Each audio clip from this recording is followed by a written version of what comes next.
The world my father told me about 50 years ago was a divided world. It looked like this. Each bubble is a country. Size is population. Blue, Africa. Red, Asia. Yellow, Europe. And green, the Americas. Vertical is child mortality. From 30% of children dying before the age of 5 down to almost zero child death. Horizontal, number of babies born per woman. From 8 to less than 2. But most countries were up here. Women had 6 to 7 children. Child deaths were frequent. Almost every family lost one or more children. In many people's mind, the world still looks like this, developing and developed. But it's a myth, because the world has improved immensely in the last 50 years. Here we go.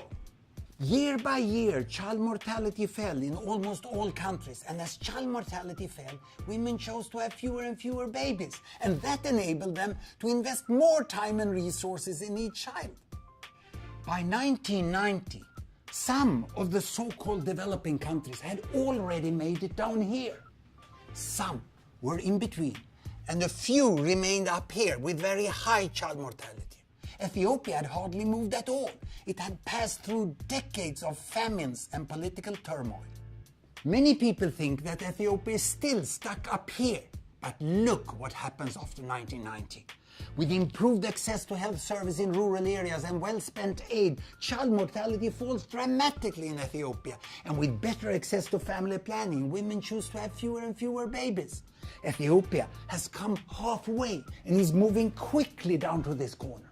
But Ethiopia still faces many challenges. I will split the Ethiopian bubble.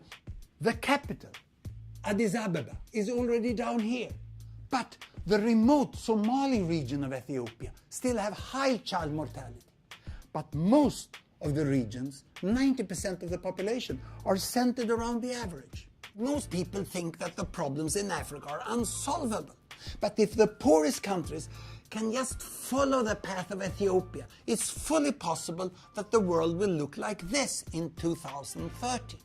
Then there will be no countries left in the box we once called the developing world. But to ensure that that happens, we must measure the progress of countries. It's only by measuring we can cross the river of myths.